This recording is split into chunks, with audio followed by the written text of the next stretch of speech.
thing is, until you can erase 3 Februaries, shut up. Bang! Quality over quantity. LeBron has beaten some of the best competition in NBA history. He's the GOAT emoji. I will not cuss. I will not cuss. I will not swear. I will not swear. Where sports is the base, life and fun are the results. This is the Brian Snow Show.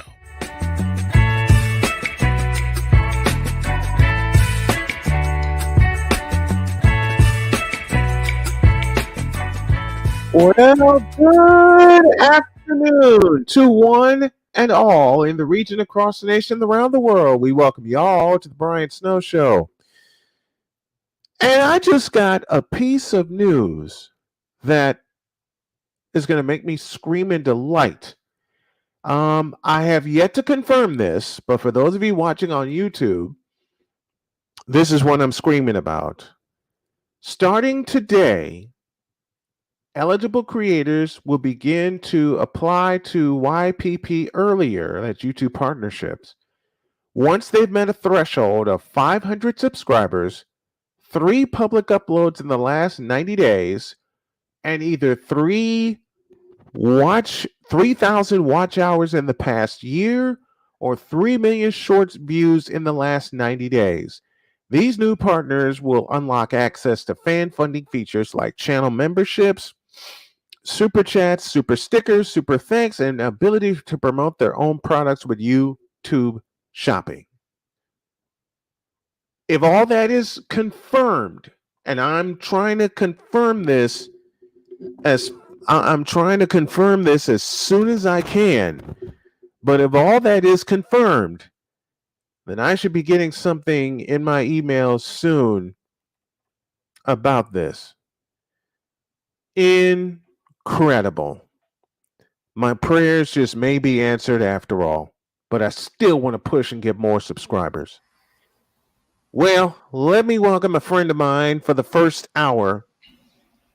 His name is Victor Locke, and this segment is called The Random Musings of Vicala. And he joins me right now. What's up, my friend?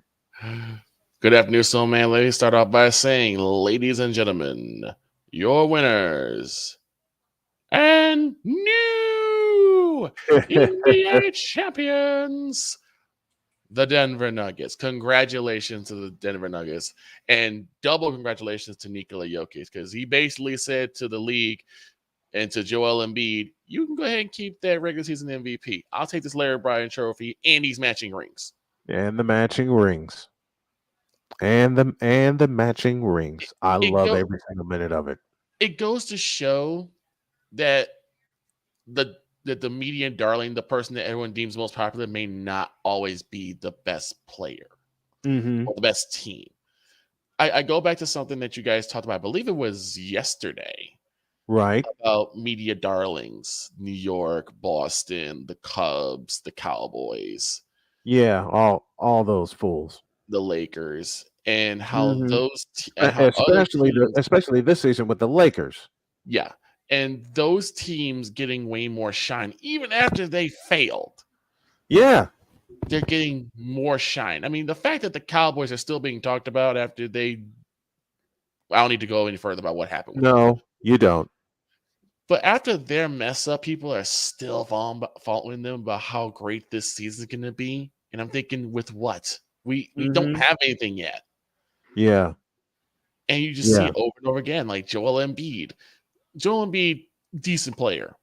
But as Cool already alluded to, he don't have it upstairs. What have I said for years about Joel Embiid? What have I said for years? He doesn't have it upstairs. He doesn't have the mentality or the maturity. Neither one of those two things. He basically stole Zach Wilson's playbook. That's all he did. And blame everybody else. And it's like, dude, you are control of what you do. If you're not turning in a performance that is worthy of MVP, as you said about erasing 3 Februaries, shut up. Period. You're just as much to blame for the loss as they are. Now, tell me how the hell Joel Embiid got MVP this year when he wasn't even the best player on his team? Why I'm are you sorry. asking? They deemed James Harden the best player on the team. I would say, why are you asking me? I think Philadelphia sucked this year. They suck bad. I don't know how they even got to the playoffs, and yet Nor they do I. did. And yet Joel Embiid whined and cried and complained, and you know the other words. Yep. Whined and moaned. There's And a got word in him. front of it, so you And know what that is. yeah, and apparently that's all you need to be the MVP. I mean, what happened to MVPs proving it on the floor? It's all social media now. It's all social media business. That's true. And I hate that it went that way. I absolutely despise that it went that way. I think what happens now is this is instant gratification. And it's Yeah. something that, again, I got to go with my man, Cool McKean, something he said today, too, this morning, about why fundamental basketball is not viewed as favorably as it's supposed to be, because it's winning basketball. Mhm. You Yeah, it can't is. deny with the results. The teams that No. have been fundamentally sound are the ones that have won. Denver Yeah. Nuggets, hello. Yeah. Golden State Warriors, hello. Golden State Warriors, hello. San Antonio Spurs, hello. Chicago Bulls in the 90s, hello. Exactly. Heck, the Boston Celtics in 2009, hello. Yep. Boston Celtics. Those teams won by sticking to fundamentals and polishing those up where they didn't have gaping holes. Mm-hmm. But because that's not shown as fashionable or, as I said last time, pretty, Right. and it's not something that you could put on YouTube, like no one says, hey, look at this, fundamentally sound give and go into the paint. Or look how to set up a textbook pick or the textbook pick and roll. You're not even seeing those anymore. No, you're not. You're not seeing those anymore. So all you're seeing are, look at this windmill dunk or between the legs dunk in regulation. In regulation. And it still led to a loss. Exactly. That's what people don't get. It still led to an L. It still led to that. And people don't want to look at it that way. Oops, push the wrong button. I'm sorry.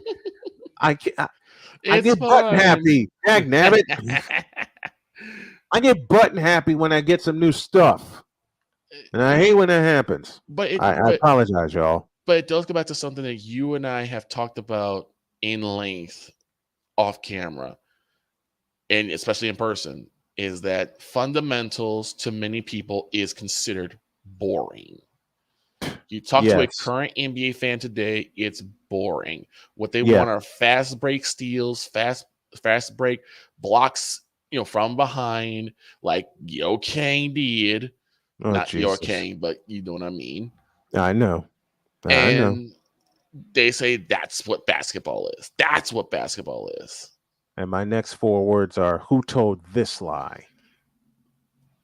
And it really gets to me because you look at teams that have put the work in. Yeah. I mean, San Antonio Spurs were one of the top tier teams every time. And people were like, I don't like watching them. They're boring. But they're winning. Yeah, they're kicking everybody's ass. Yeah, but they're boring. But they're winning. Yeah, but they win boringly. What? I heard that too. I heard one of my best friends, Bill Schoening, the voice of the Spurs, said the same thing. Said the same thing. It's just, it gets maddening to me. And so I guess what I think, and I think this is in every sports. Yeah. Every sports needs to start with fundamentals. Yeah. Do you think? Cowboys. Hello. Fundamentals. Yes. Your offensive line needs to learn how to pancake block. Let's say hi to Blazed Radio. What's up, Blaze McCoy? Good to have you aboard this afternoon. And salute to Ryan McCoffey in the chat as well. Blaze, I got a question for you. The note that I read to start the show, is that confirmed? Is that true? For if it is, a lot of my prayers have been answered. and I mean that. Back to Victor. There are no fundamentals in sports anymore. Period. No, There no, aren't. because I mean, look at football. Oh God. How many times do you see halfback sprints? Yep. How many times have you seen the counter gap? I've just seen the jet sweep. You want to know what's crazy? And people think I'm crazy for saying this aloud. Mm-hmm. You know the last team to use the counter gap effectively? San Fran. Yep. And who to come against? The Cowboys. Yeah. To start the fourth quarter. So that's something we should actually kind of adopt in our own playbook, right? You would think. It's not just even the Cowboys. The Patriots are also guilty of this. Oh yeah. Oh yeah. The Pittsburgh Steelers have been guilty of this because we have really not seen a big time running back. And I might be wrong, but I don't think I've seen a big time running back in Pittsburgh since the bus, Jerome Bettis. The only thing that has come close is Willie Parker, who set a Super Bowl record. As much as Cole's gonna hate this team, because I know he hates his team, but Derrick Henry from Tennessee. Derrick Henry. Yep. Jonathan Taylor from the Colts. So I plan to have Matt Taylor on later this week. And not only that, think about the absence of a fullback. I love the fullback position. I do too. I adore that. We know two of our favorite players played fullback. Yep. Moose, Darryl Johnston, and Woody, Tom Rathman. During the time that the Bears were in the Rex Grossman era alongside Thomas Jones, there was a cat by the name of Brock Forsey. Brock Forsey. For the Bears. And he was probably even more dangerous than Thomas Jones as a fullback. Yeah. So a lot of times the Bears are running the I formation. And more often than not, probably the power I. Indeed. So you're thinking like the I formation, which was an amazing formation. Probably one of my favorites. It was. Why is that not being utilized now? Man, the power I is one of my favorites. I love seeing and hearing about the power I. I don't see why is that not a thing anymore? I don't see people running I formation. I'll ask you a question. Why is that not a thing anymore? Because no one really cares about the fullback formation or the fullback position. No one really cares about the fullback position. Well, shucks, I do. The fullback position has been gone by the wayside. A lot of times, same with a lot of the tight end formation. The tight end position is kind of gone by the wayside. You know, the last fullback resides in Frisco right now. Kyle Juszczyk. Mm-hmm. Kyle Juszczyk. And it's crazy to me that that's what's happening. Yeah. That these, and I would call it physically strong positions are not really. I'm not saying that other positions are not physically strong. We talk about just straight power, straight put you on your ASS power. Yes. It'll be fullback and be tight ends. Mm-hmm. Along with the offensive line. Because the receivers are more speedsters. Right. They're supposed to burn you. They're supposed to blow by you. That's what they're supposed to do. That's what they're paid to do. The halfback, the running back is more of the footwork guy. Yes. Yes, he can bowl you over. Absolutely. Mm-hmm. And most times they will. And we've seen it. But a well-timed juke puts the person on the ground and you're able to go up the field 20 yards. That's amazing. Blaze Radio in the house with us. Here we go, Stellars. We got a Stellar fan here. I am from the Steel City and I bleed black and gold. And then he brings up Mike Allstott, another great fullback from the past. Love seeing the Steelers use it again as well, somewhat. But Blaze Radio, let me ask you a question. And you know what? Let's go to a break because we're overdue for a break. And when we come back, I'll ask the fans a question and get some more random musings from Vicala. Back after this. I'm in another lane. I'm a different breed. I'm everything you can never be. I'm next level.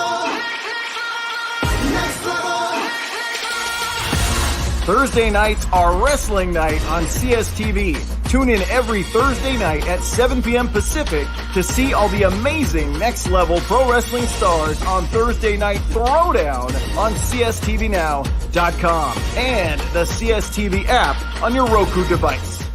PK Tire Pros, your one-stop on-the-spot auto service headquarters for a complete line of quality tires and auto services. For years, we have provided the Stockton, California area with the latest products and unprecedented services for everything we sell. And for years, our customers have been coming back. Take a look around. If you don't find what you need, visit us in Stockton, California. From the latest and best in tire technology to the services required to keep your vehicle looking good and running great, PK Tire Pros can get you out on the road quickly and at an affordable price.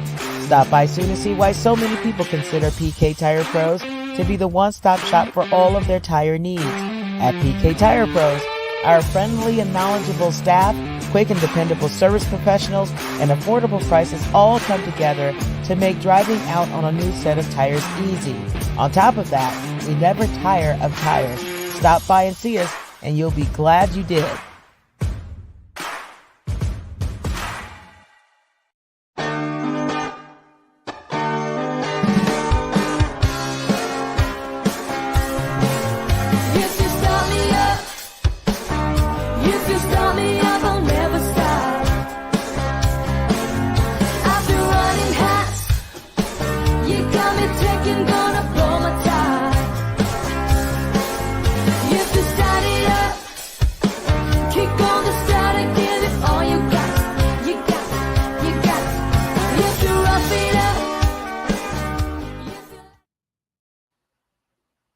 Oh, we're back. Busy scrambling around here trying to get everything together, but we are back.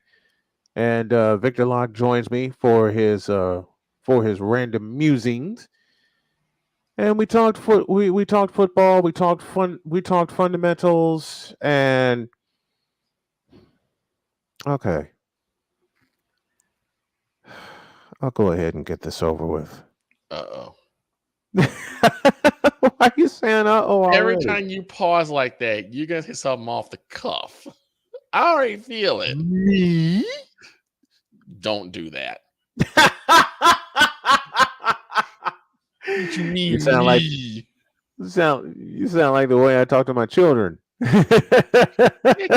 He's like you said before, don't give me that mess.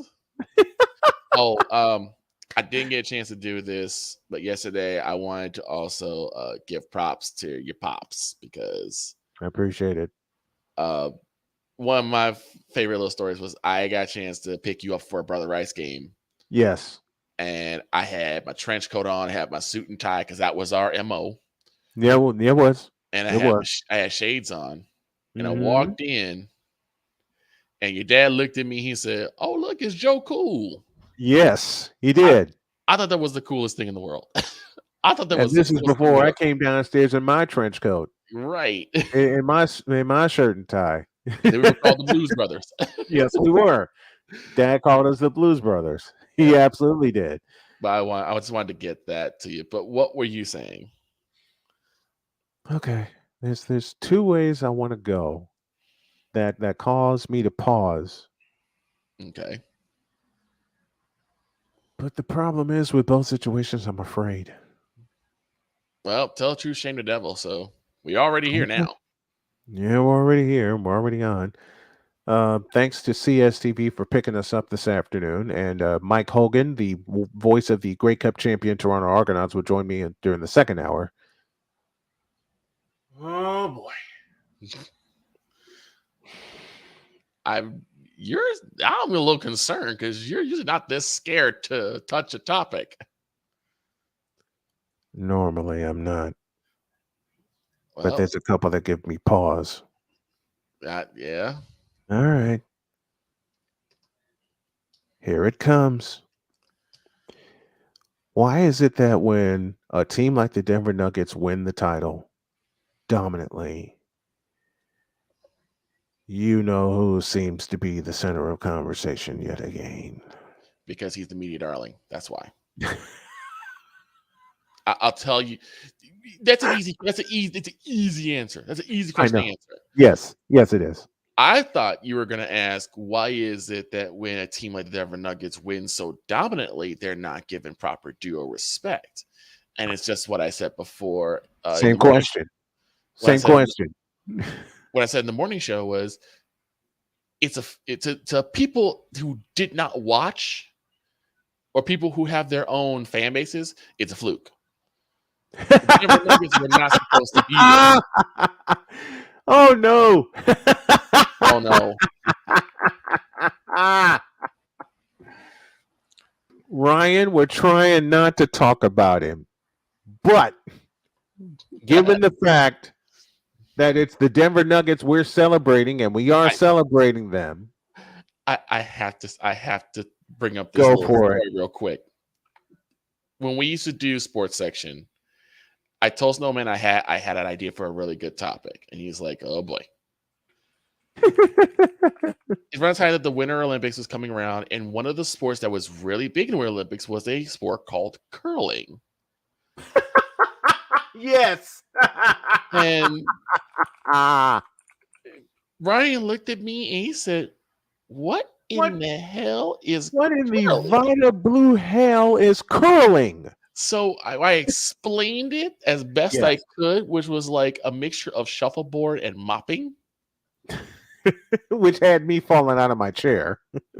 And we went through the whole thing, but it became such a popular content that even our director at the time, he said, in the end, it all comes back to curling. So in he said it several times. Yep. So in the end, it all comes back to Yo Kang, because Yo Kang will always be the center of attention. He can't help it. He can't help himself, can he? He can't help himself. This really should be the moment for Nikola Jokic and the Denver Nuggets to celebrate a title that one, I don't think even they thought they'd ever get. Right. But what most people had basically X'd them out for anyway. A lot of people had already eliminated Denver beforehand. Right. Once the Lakers had got through the play-in round. And then they beat, sorry, Snowman, they beat Golden State. Don't be sorry. They beat him. Period. Everyone said, "Oh, this is LeBron's championship to lose. This is LeBron's championship to lose. There's no way that the Lakers are going to lose to the Denver Nuggets." Oh, sweet Jesus! Before this series started, Snowman, we were I was at my office and we were talking about who was gonna make our way through. Right. And a lot of people said, "Yeah, the Lakers. I think they're gonna be Western Conference championships." And I said, "I don't think so. I think Denver's got them." Yeah, we both said that. I got laughed at. I got laughed at. They were like, "What you mean, the Denver?" Oh Nuggets? God, not that word. Yeah, no, so that word, yes. Use it, please use it. What you mean, the Denver Nuggets? And I said this sentence, quote, "Oh gosh, Nikola Jokic is coming for blood." Yeah. Yep. And they're like, "Well, he ain't gonna get none because the Kang's gonna stop him." No, the Kang can't stop him. He can't. Nikola Jokic is coming for blood. And he did. And if you're smart, you'll get out of the way. You'll get the hell out of there. Blaze Radio, Nuggets earned it all year long. Now with Murray and Porter stepping up as well, they would have a legit big three, in my opinion. They could very well repeat next year. Absolutely. I think they will. Absolutely.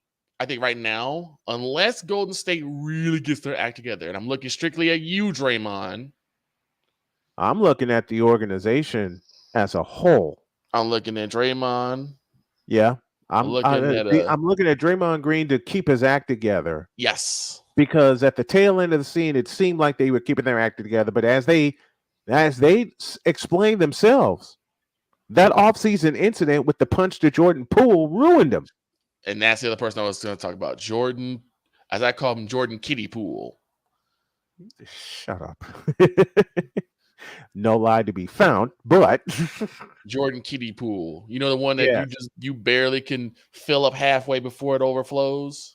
Right. That, yes. Right. Right. Because you came in, you're supposed to be the new Splash brother. You're supposed to be the one that comes in You're supposed when to be the splash cousin. right. If Klay Mm-hmm. Thompson can't go, if Steph Curry gets injured, you're supposed to be that guy that steps in and fills that hole.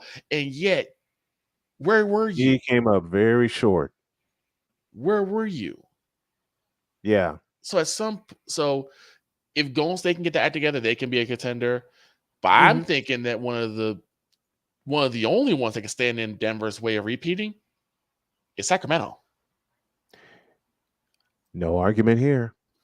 Sacramento. No argument here. Between Sacramento and Golden State, that was a drag out fight. Yeah. 7 games worth. So I would say like that team, that's Right. what I would look at as a possible contender for the crown next year. But Mm-hmm. I can't argue. Denver has a big three, a legitimate big three. Right. Right. Can't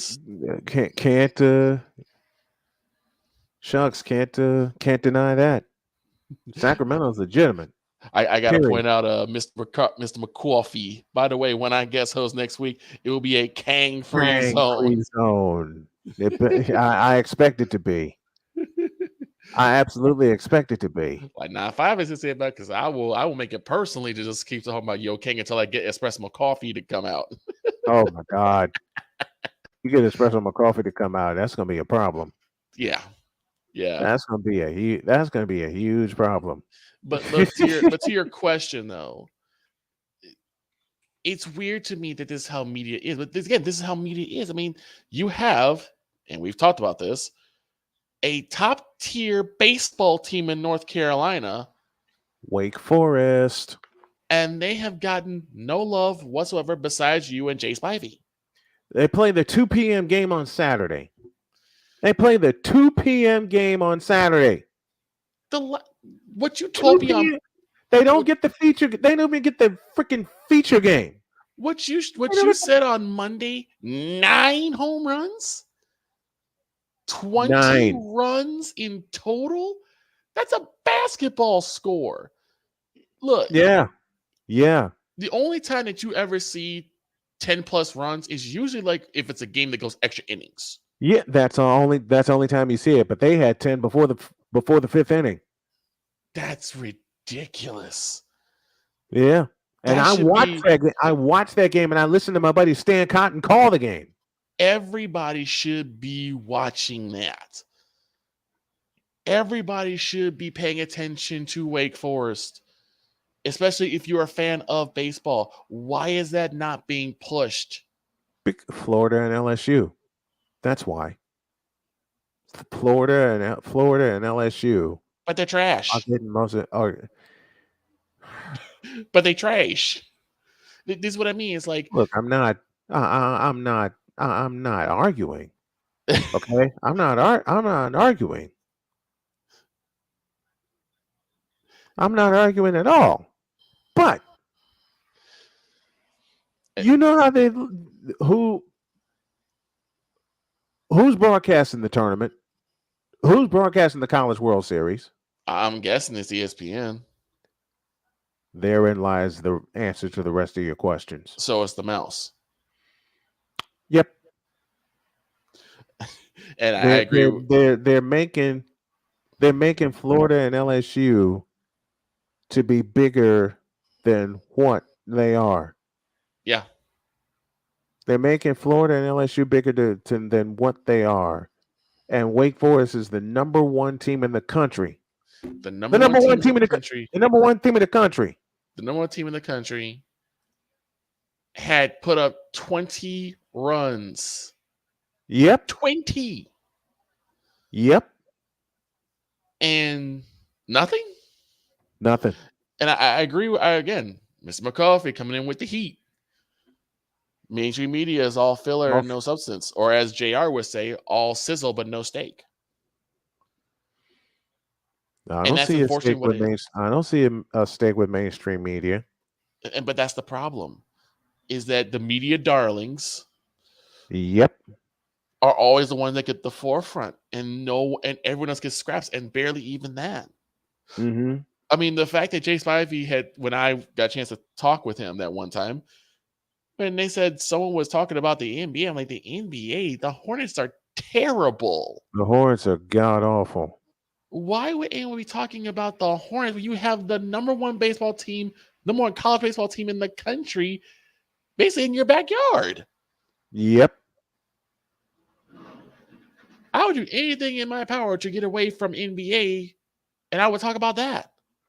But for some reason, I'll ask you this, Snowman. Is it something about media only going for people with brand names but terrible and losing all the time compared to more obscure teams that are actually winning? Mm-hmm. I mean, the Chicago Wolves barely had any type of media file when they first started, and they kept winning. Especially when Pat Foley was their voice. Exactly. Because remember, Pat Foley left the Blackhawks for 3 years. And that's what I'm asking, from what you've seen, is it just a matter of, well, the bigger name gets more views, so it doesn't matter if they win or lose, we're just gonna go with the bigger name? Exactly. And that's how it's always been. That's how it's always been. 2019, who expected San Francisco to get to the Super Bowl? Even though they kept winning and winning and winning. And what do people say? It's a fluke. It's a fluke. And then we lose at the gun to Seattle. Right. In overtime. We beat them to win the West by a half a yard. Okay? To me, it's the highest disrespect. It is.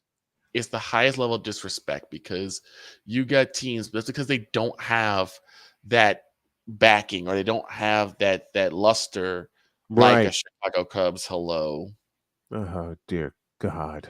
Just because they don't have that luster, that history behind them, they're not even looked at by their own media. I mean, again, like you said, that the fact that one of the athletic directors isn't even at the game where they beat the crap out of the other team with 20 runs. What's going on? It's all right. Let me pause here. Let's take a break. We come back, more of the random musings of Vikala, and I hope you all are enjoying it. Back in a minute. Where sports is the base, life and fun are the results. This is the Brian Snow Show.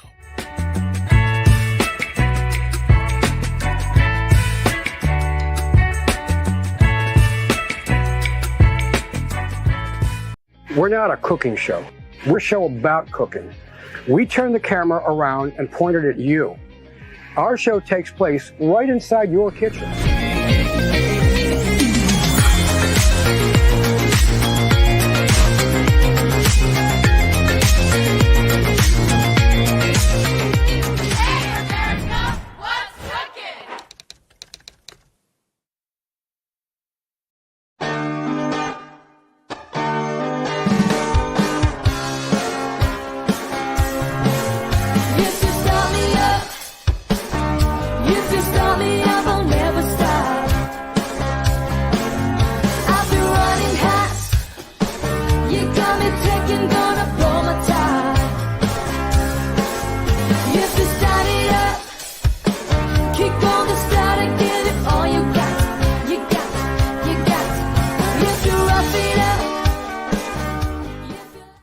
Hey y'all, Snowman here. Catch me, Cole Johnson, Wise El Jefe, and the usual cast of characters as we bring it to you every Monday through Friday at 8 a.m. Eastern. It's called Snowman in the Morning with Cole Johnson, and it's right here on CSTV and CSTVnow.com. Join us, won't you?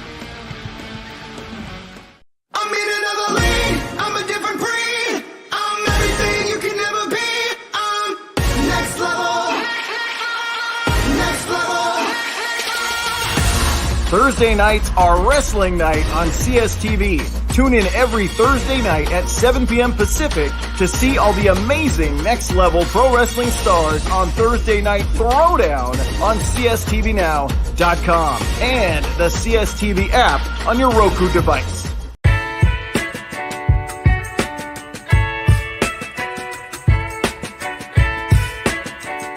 The thing is, until you can erase 3 Februaries, Shut up. Where sports is the base, life and fun are the results. This is the Brian Snow Show. Well, thank you to Thomas L. Boyle, and Justin Caton, the owners and operators of CSTV. They say great job with the new 2-hour format. Want to thank you, Tom, for helping us put it together. Have to fix the Snowman commercial. App still shows the old times. I'll make that edit a little later on tonight, and I'll re-upload everything. You're inside of the random musings of Vikala, who joins us this afternoon. Oh, you're special. Go ahead. I gotta tell you something. We were talking about mainstream media before we went to break, and how much luster it has lost because they don't do the fundamentals. We talked about fundamentals within sports. How about fundamentals within sports media? Like, I don't know, do your research, perhaps. That's a big one. But also, and I really gotta bring it up because it does bring up a person that I've been meaning to address for quite some time. Please It seems like mainstream media likes to not only watch an idol rise, but then watch it fall and crash and burn at the same time. And I need to talk about a very sad case of a circus clown. A very sad circus clown. His name is Antonio Clown. Or Antonio Brown. Oh, yeah. This has been a long time coming. I'm just going to sit back and let you go. Go with it. The last time we have seen Antonio Clown on a football field, he was part of a former Super Bowl champion, the Tampa Bay Buccaneers. And you know how I said I hate quitters? What did Antonio Brown do his last time on a NFL football field? He quit. He quit. Took off his pads, his helmet, and his shirt and walked away. And what reason did he give? That he wasn't getting the ball? Mm-hmm. And then when people called him out on it, he said, well, actually, I was injured. So why would you care if you get the ball or not? But let's go a little bit further with this clown. Look at Blaze Radio. A, B, see you later. Please, no more comebacks. Jeez. I agree. Oh, I agree. Oh, he will not be coming back. Also take consideration that this whole thing came about that he had a prove it year. Where if he got, I think it was like, if he got like 300 more yards and a couple more catches, he would have gotten a massive payday. But because he wasn't getting it on that day, which, let's be honest, a lot of offenses play which defenses are there. So if there's a particular corner it's a little too aggressive, right, or a safety who plays too safe, yep, they're gonna throw to that person. You may not always be the number one option every game. Exactly. And yet he decided that he's not getting the ball. I quit. And he did quit. And he absolutely quit. But then let's go into some of the public stuff that he's done. The stuff that he's done is off the field that is disturbing, to say the least. Showing his whole behind in a public pool. Yeah. Dropping trunks and showing his privates in a public pool in front of a woman.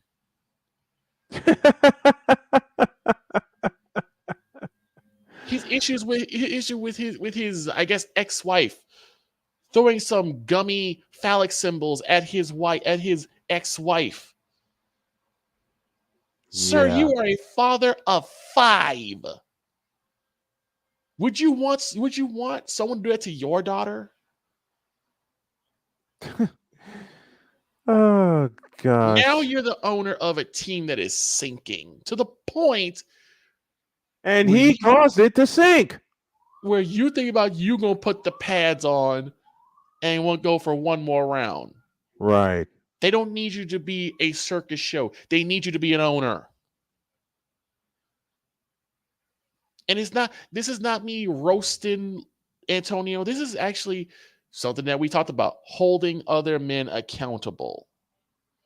Isn't that the idea of what we do? Hold people accountable. And it Isn't that concerns supposed me. isn't that supposed to be done across the board? It Because cons- people, because I've noticed people want to do it to me, but they don't want to do it for me. yes. Do you understand where I'm going? Yes, and Blaze Radio said something really, really poignant about it's a shame because he definitely could have been one of the greatest wide receivers. The only person that actually rivaled his career is Mr. Wide Receiver Jerry Rice, That's it. Mr. Hands and Glue himself. That's big company to be in, and you couldn't have the self-control. Mind you, this man also made a fake vaccination card, Right. which got him suspended. Right. Tom Brady, the guy who pulled him in so that he can get a Super Bowl ring, he then decides after Tom Brady foolishly messed up his marriage, now Antonio is publicly talking about how he's trying to go after Tom Brady's ex-wife. Why? Do you have no self-control? Do you have no maturity? No. And mainstream media isn't even saying this guy needs help. They There's don't want to say it. wrong with him. Instead, they just watch him with every single stupid thing he does. Yep. Yep. And as Ryan McCarthy said, and now AB has essentially destroyed what was a great arena football team because it's not about the team, it's about him. And I hate that. It's about him. It's about, what about me? I'm Antonio Brown. Everyone came to see me. No one came to see the Albany Empire. They came to see me. They should have called the Albany Antonios. That messes me up more than anything else. That messes me up more than anything else. It's like, yes, we can make fun of the clown, but someone needs to grab him by the shoulders and say, look, You're doing this wrong. You are a father of 5. Yes. You need to pull your head out of your ass. Thank you, Chris Bass. Thank you, Chris Bass. And try to be an example that your children can be proud of. And children can say, yeah, that's my dad. That's my dad. That's my father. Yeah. Rather than these kids always groaning and hanging their head and covering their face whenever you do something stupid. Okay, y'all remember the old Sylvester cartoons with his son, and Sylvester would get beat up by the baby kangaroo who everyone thought was a big ass mouse. Yes. Yeah, and every time that happens, the son will put a paper bag over his head. Yes. You know where I'm going. Exactly. And that's what's going to happen. Now, I don't know what his age of his kids are right now. They got to be too young. Yeah. But when they get older, this is going to be on YouTube forever. Forever, man. It's like someone has to sit him down. If he needs professional help, then he needs to get it. And quick. Because no one, say what you want about Terrell Owens, he doesn't do this. No. Say what you want about Chad Ochocinco, this ain't him. Nope, it isn't. It ain't him. So it's like, what exactly is going on? And like I said, now he's doing this to a arena football team. So he's basically screwing over hundreds of employees, including players, including coaches, where coaches don't even want to coach for him anymore. Or work with him. To the point where now he's like, I'm going to go put on the pads. This is not a circus act. Yeah. You want to be a clown? Go ring up Barnum Bailey. Oh, God. They've been out of business for how long now? You were there because you are a football player. Your experience, you being a Super Bowl champion, that should be what you're bringing to the table. Should be.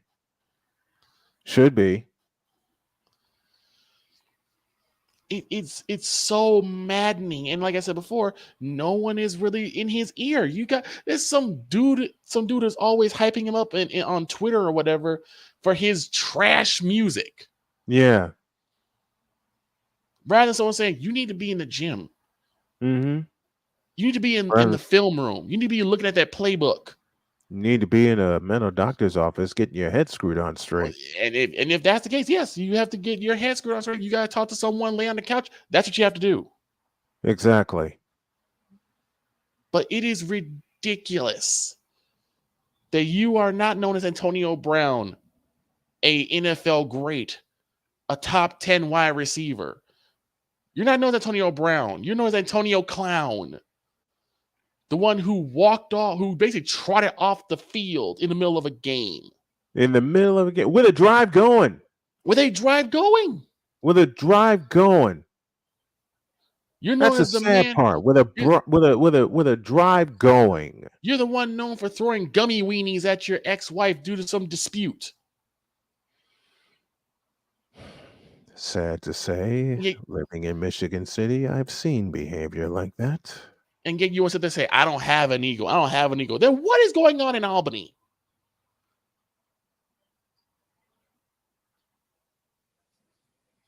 It's gotten ridiculous. And maybe it's my fault. Maybe it's a lot of other people's fault because we watch this behavior, we laugh. Yep. We watch this behavior and we start laughing and joking and making all these hilarious compilations. And yeah, they're funny to start off, but then you got to go past that and say, this man's a father. Mm-hmm. Mm-hmm. Do you think, Snowman, and be honest, do you think my father or Sarge would have ever sat back and allowed half the stuff that he does if we did it?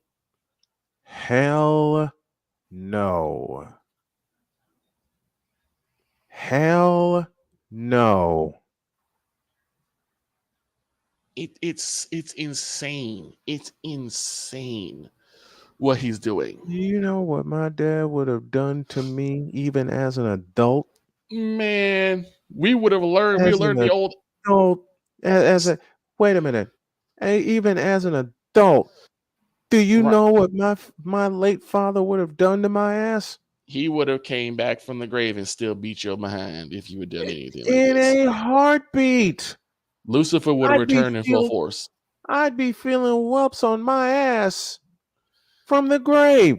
Hey, my mother, father always said the same thing. You're not too old to get a whooping. Wherever you show out, it's where you get worked out. But it's like no one is talking to him. The same thing. You know what Sarge used to say to me? Mm-hmm. It's what I say to people trying to mess with my family. Step out of line, and I'll step in your ass. Exactly, and it's not even with him. It's also John Morant too. And I think John Morant can be saved because he does need to learn his lessons as well. And maybe this loss of money is going to be something that's going to help him along the way. But do you think John Morant will suffer a suspension? He'd have to. He'd have to. He's already been warned. Man, let me throw this in the chat. Do you think that John Morant will suffer a suspension, and if so, how long? That's our question. That's our question of the day. Are we due here? We got a few minutes. How long of a suspension do you think John Morant will suffer? And I'm looking at my note. I'm looking at my notes in my program notes. For those of you, we're implementing a new format, and I want to be sure that I stay on it. Back to Victor. Yes, he will. How long? I'm not certain. I would probably say about a month. I would say 30 days. I would say 30 days because he's already been given the warning. They're probably going to start off slow. Yeah. But I think if he's continuously doing this, he probably will be going to 60 to 90 days because it's getting to the point where what you're doing is not only outlandish, but dangerous. This is not even cavalier anymore. This is straight up dangerous behavior. And to another point, it's straight up stupid. Well, yeah. It's flat out and straight up stupid. And just like with the clown, no one is talking to John and saying, dude, you need to chill out. Let me ask a question here. And people are going to hate when I pose this question, but I'll go ahead and pose it. Where is his dad when he needs him? Is he? Am I making sense here? Well, where is his dad? See, this is what I've seen. Mm. Okay, and I'm going just by my eyes. I've seen John Morant's dad be happy when he's on the floor Winning playing games. basketball, Yeah. winning games. Where is his dad right now? When he is needed. When he's absolutely needed. And we Am I don't know if wrong, he. y'all? No, Am I wrong, y'all? the thing is, we don't know if he's being talked to about those. And We don't. remember, when we're at a certain age, do we listen to our parents anymore? Most of us know until But life decides to give us a kick in the ass. yeah, and I was gonna say this as well. A lot of times, a lot of those guys now, Ja is an exception, but a lot of young men, especially young black men, where are their fathers? Yeah. And it's getting to a point where people are not even looking at fathers as even being necessary. That's scary. Look at That is how absolutely scary. look at how our society is today. No one's really celebrating fathers like they should. No one really cares about They ever fathers run that much. they ever run into us. And information man shows in the house with us. He said, Snowman Multimedia, you're right. It's a damn shame. It is a shame It's a shame. that the old school values have been. All right, I'll go ahead and say it, and I know y'all will be proud of me for speaking the truth and shaming the devil. The old school values from men, from fathers, have been. This is the best word I can come up with. Erased. Yeah, that was the word I was going to go for. They've been erased because now we're not even taught. I'll do this real story real quickly. There was a day I was on my way home from work, and a woman had fallen over, and everyone's rushing. And I ran over to help her up, got her to the train, went up, and she just kept looking at me, and I was like, "Is something wrong?" And she said, "Do you know that most men your age don't do that anymore? They don't help people up. You saw how many people ran past me, most of them young men ran past me, but you're the one that stayed and helped me up and helped me on the train." I said, "Ma'am, that's how I was taught. That's how I was raised by my family, mother and father.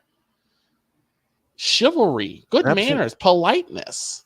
Yes. Those are all things of that you that. were taught." Yep. She said, "Yeah, those values are not there anymore." And it took me a while, but I was like, she's right. Mm-hmm. You don't have people open doors, hold doors open for people anymore. No, Let they people don't. on. Give it up your seat.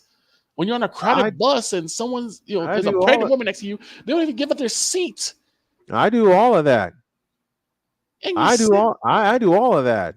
And thank you, One mo- Ryan McCarthy, for your mod duties. I appreciate it. And Keep it clean. Keep it clean, everybody. And I'll get this one before I have to depart because it's almost time. I did the same thing when I think it was actually my senior year of high school. I was getting on the bus and there was another young woman and she had a lot of groceries. Do you remember that Jewel that was right on the corner of 79th and Cicero? Yes, I do. Lady came out of there and she was just waiting for the bus, and bus came over and I said, "Do you need help?" And she said, "Sure." So I helped her put stuff on there, helped her with all the groceries, she took a seat. As I head towards the back, and guess who's sitting in the back of the bus with a big smile on her face? Your mother. My doggone mother. Your mother. And that's the thing, is like, that's why I say to me and my friends and my brothers as well, always be on your best behavior. You never know who's watching. Absolutely true. Always pretend in your mind that when you are out in these streets, your mother's watching, your dad's watching. Man, say that again, please. When you're out in these streets, always imagine that your mom's watching, your dad's watching, that God's watching. Yeah. Because they are. Yeah. All right. That's the Random Musings of Vic Allah. He'll join me every Tuesday, and then I'll cut this and we'll put it in our own podcast. Thank you, Victor, very, very much. I love you, brother. Thank you you so much. Love you too, Snowman. We'll do it again later. All right, we'll do it again. Do it again next week. 180-second pause, and then hour 2, and I'll welcome Mike Hogan, the voice of the Grey Cup champion Toronto Argonauts. Back after this. Where did the time go? I don't know how I got here. You've done the hard part. You quit smoking. Now do the easy part and get scanned for lung cancer. If you smoked, you may still be at risk, but early detection could save your life. Talk to your doctor and learn more at savedbythescan.org. If you talk and they will hear you. We all want our kids to grow up safe and healthy, so we show them how. And we tell them with honest conversations that let them know what we expect. Not just one time, but every chance we get. That's especially important when it comes to alcohol and other drugs. Kids not only need to know the dangers and how to avoid them, they need to hear it often from you. And when it comes to pain medications, opioids, they need to know that they should never be taken without a prescription and never shared with friends or family. It's dangerous and illegal. So talk with your kids and guide them through the challenges of growing up safe and healthy. Because when you talk, they hear you.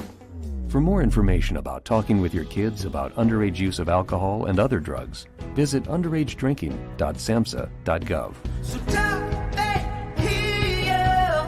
You can do it if you try. He was only 58 years old when he passed away. That outcome could have been different. Colorado happens to be one of the worst states for radon levels. It's in our ground, and it seeps up. The more you breathe radon, the more chance you have of DNA being hit and the cell mutated. The EPA estimates 22,000 lung cancer deaths a year caused by radon.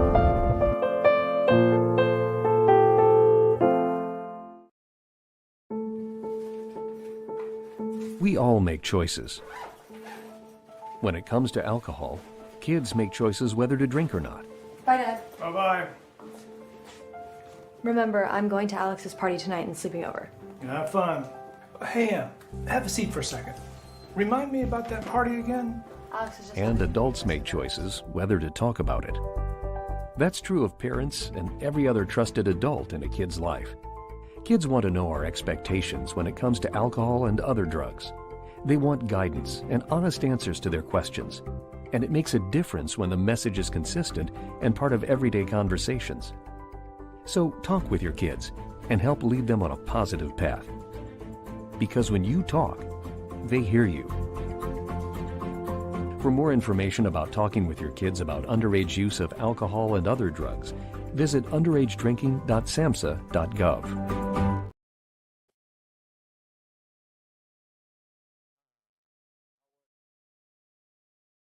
I wasn't ready. I'm sorry about that. Hour 2 of the Brian Snow Show, nearly said the wrong title, starts right. Oh, jeez. This new format. You think I'd get it by now. But hour 2 starts this way.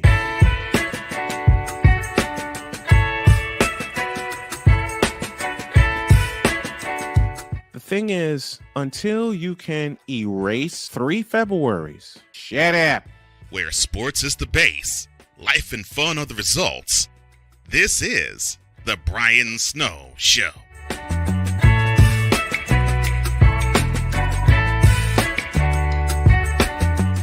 That's what I get. I'm working on 300 things at once, trying to get everything caught up and trying to get everything synchronized and switched over. We got a new layout and a new format, and I'm loving it. I just have to stay with it. I've changed offices. I'm in my old office, and I might have to change again because there's hardly any light in here. I'm working on that. All right, folks, it's hour 2, and I want y'all to do me a favor. For those of you that are fans of the CFL, drop your questions in the chat as I welcome the voice of the Grey Cup champion, Toronto Argonauts, Mr. Mike Hogan. Hey, Mike, what's going on? Brian, how are you doing? How are you doing, sir? I am doing well, my friend. It's a pleasure to have you. Can you hear me? I have you.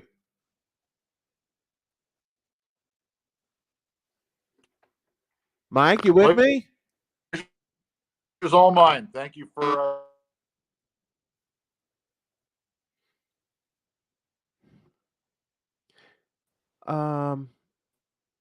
He's frozen. Mike, if you can hear me, jump out and jump back in. I'll press this button. We're gonna get Mike Hogan back in just a minute. But let's go to the Fanatics feedback zone really quick. Ryan McCarthy, much respect to you. Much respect to you, Information Man Show. He said, that's being a man. He said, that's thanks for listening to me ramble for an hour. The Argonauts, yep, absolutely. Might be some connection issues. We're gonna try again. And nope, Mike has just signed out. He's gonna try to sign back in, and we're gonna get him on the program. But I was so excited when Mike said and decided that he would be a part of the show and be an interview this afternoon. As I said, we're working on a new format, and now I think I have him, and I'm gonna wait a second. And yep, I think now we have him. Here is Mike Hogan, the voice of the Grey Cup champion Toronto Argonauts. And I've been where he's been with connection issues. Hello? Mike, how are you, buddy? Yes, sir.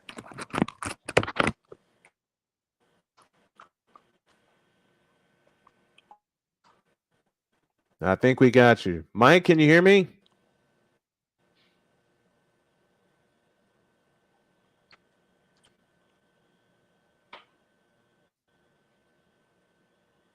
Can you hear me? Yes, I can, sir. Can you hear me?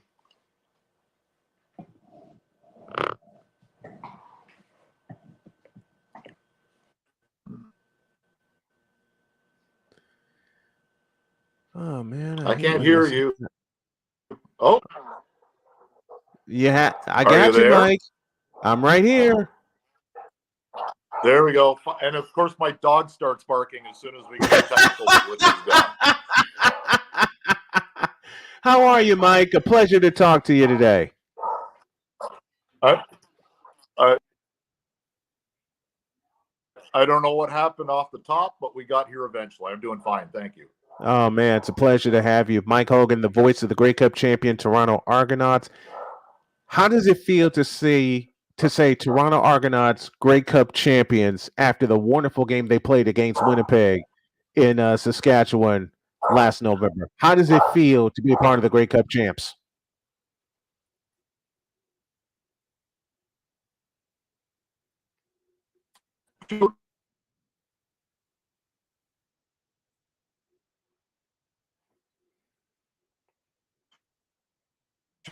Just lost the Eastern Final, so to take that jump and to be able to celebrate after a lot of hard work by a lot of different people, and to see that after 35 years in media, to see that from the inside out just made it very, very special. It did make it very special because it seemed like for a time during that Grey Cup championship that Winnipeg was going to run away, but the Toronto Argonauts defense really hung with them, and then that blocked field goal delivered the knockout punch to Winnipeg's three-peat chances.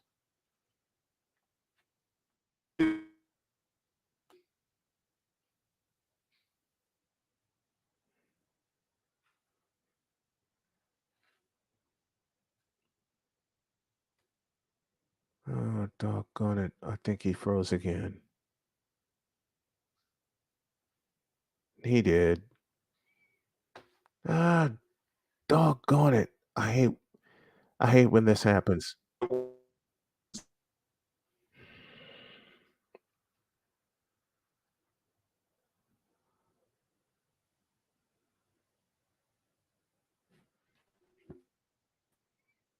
I think we guys in the chat, is Mike completely frozen on your end? Yep, I lost him. I lost Mike. I think what's going to wind up happening is that I bring him back another time when the connection is better. I hate when that I hate when that happens. I hate when that happens. Shady Sports Network is in the house. What's up with you? The big dog Shane Lake is here also. And hey Victor, thanks for rambling for an hour. That's why we call it the random musings. That's absolutely why I would do that. It might be a lag issue. I think it was a lag issue also. So to a point, here's what's going to happen. This will continue. The hour is going to continue, but I think I'm going to chat with you guys and make it as interactive as possible. We're going to try again. All right, we're going to try again, and I believe he's on a better connection. Here's Mike Hogan. Hey Mike. I really apologize for this, man. This is I don't know what's happening.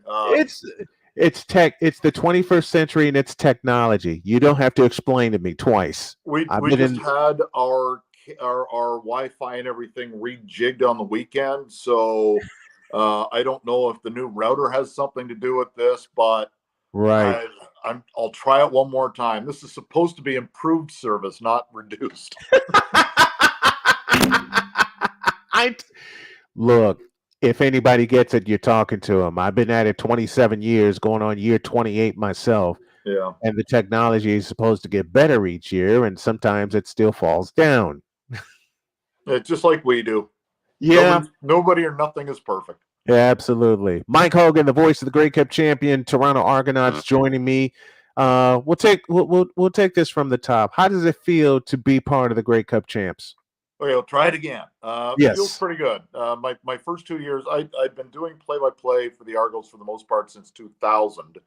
And then in 2018, moved over and became the communications manager. So I became a part of the team.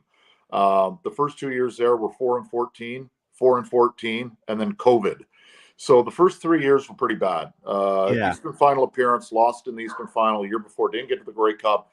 And then, to cap it off with that win, as you mentioned, in Regina last year, was pretty special because I know now, having worked on the inside of a sports team as opposed to, covered it from afar, you see how much work goes in, not just during the season, but outside the season. And to see people rewarded for their hard work it was phenomenal. It's a cliche, but it really is a family. When that blocked field goal happened late in the fourth quarter, I know you went absolutely nuts in the booth because it gave you the signal, we did it. We won the Grey Cup. Yeah, it's still kind of weird. We didn't call it was a national broadcast on radio last year, so we didn't call it. I was down on the sidelines. Right. And I was kind of to the right of the Argo bench. The kick came to the left of the Argo bench. So I'm sitting there watching it, and the block on the previous play happened literally right in front of me. Like literally, 1 yard line I was on the yard line where it was snapped. Right. And the block kick didn't it didn't enter my brain. It was, okay, it's windy. Maybe it's going to push it to the left. Right. Maybe he just mishits it. If it's wide, can Brandon Banks get it out of the end zone? Right. If he hits it, how do we get into field goal range? All this is going through my mind. A block never entered the equation. It just didn't, because we just seen one, the previous series. So when it was blocked, it was just a state of disbelief. And it's funny, there was the long shot of the bench as the zeros hit, and everybody's going crazy on the sidelines. And I'm just walking out like Coach Dinwiddie had called the end of a practice in the middle of September, because it hadn't sunk in. Like I love it. Okay, now I got a couple of things to do here, but what the hell am I supposed to do now? It was surreal after watching, being a sports fan for 60 years and then, being on the inside of a team that wins a championship. It's just different. It is. When I did the state championship in Indiana for Marquette Catholic in 2014, I'm at Bankers Life Fieldhouse in Indianapolis. I'm with the team. I had been following the team all year, and no one gave Marquette a chance to get to the big game. Here we are. We were there. I was sitting courtside calling this, and they were walking down press row saying, you have to be indifferent. That was the warning we were getting, like all down press row. Yeah, that rule went out the window. We roared back from a 10-point deficit in the fourth quarter, got it to overtime, and my partner looked at me and she says, if we win this, how crazy are you going to go? I said, I'm going to break every rule in the book probably, because I'm feeding the last 4 minutes off of pure emotion. Because we weren't supposed to. This was the number one team in the state. Mm-hmm. This was the number one team in the state. Marquette was the number 3 team. And I'm thinking, okay, they're going to come back and get us. When that horn sounded, I went crazy.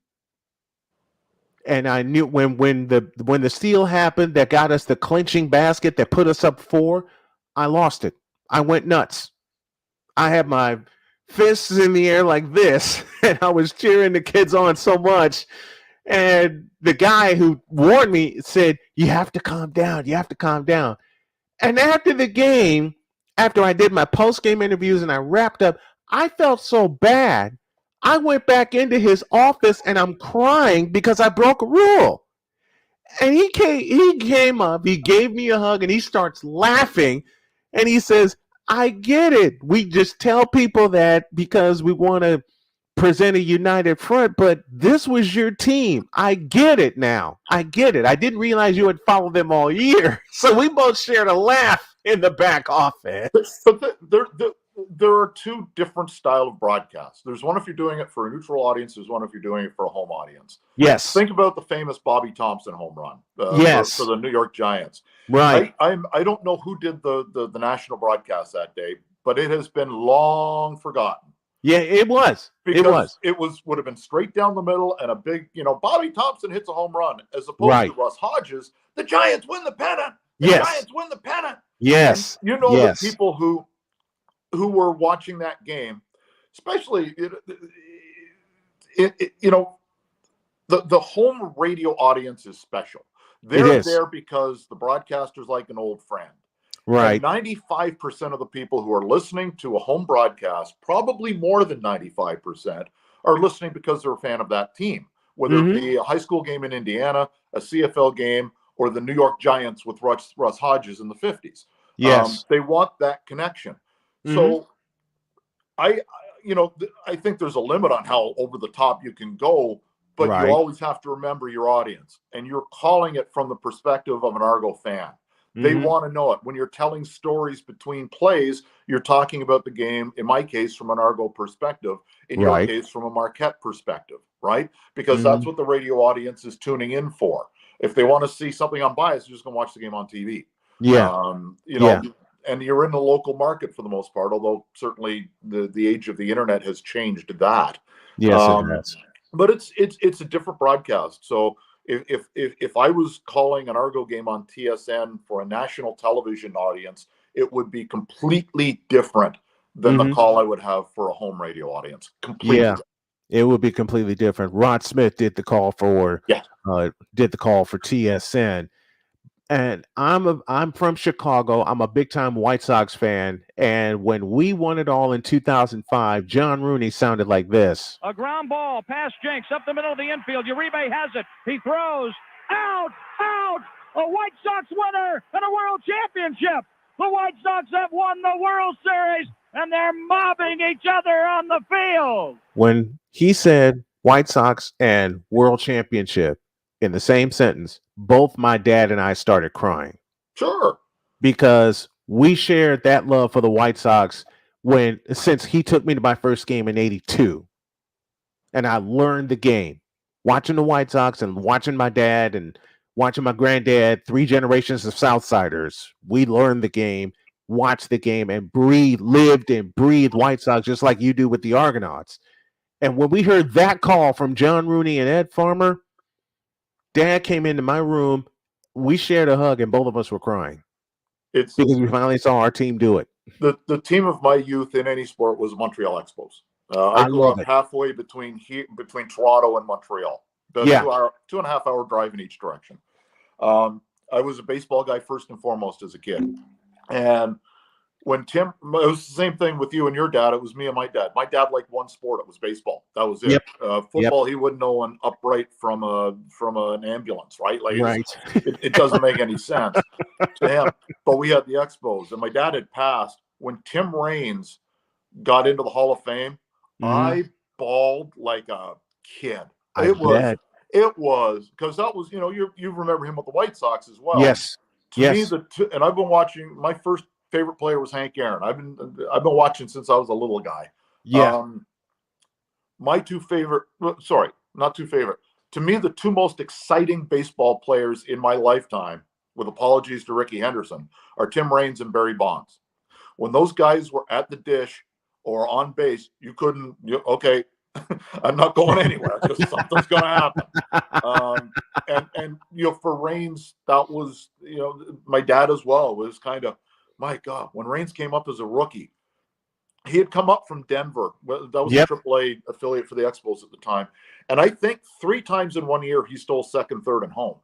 So there was this anticipation of what this Raines kid was all about. Right. Came up as the second baseman. They moved him to left field, replaced Ron LaFleur out there. And, the rest is history. He becomes a Hall of Fame player. Yeah. But that excitement, and, I just thought of that and how much I loved Raines, how much my dad loved Raines. And when he got into the Hall, waterwork, like Niagara Falls waterworks, not just a little bit. It was, I didn't know I could cry that hard. Yeah.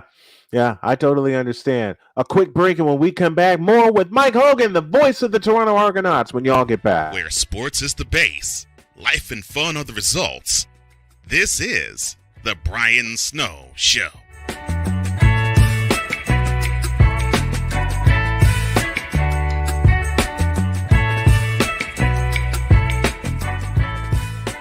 One of the great things about ordering meals from Mother of Macros is that you can do it from the comfort of your own home.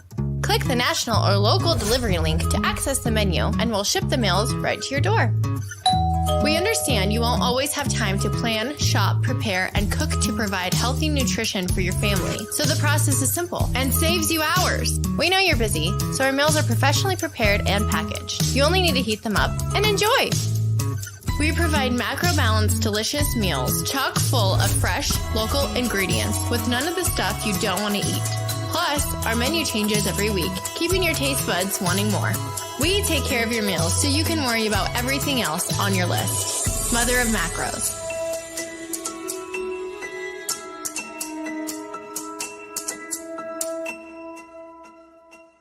I don't want to grow up. I'm basically a man-child.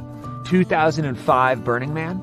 I put a single Mitsubishi 170-watt panel on the roof of my F-250, and I killed the batteries within like 15 minutes of the first time turning them on. So that's when I first got into solar.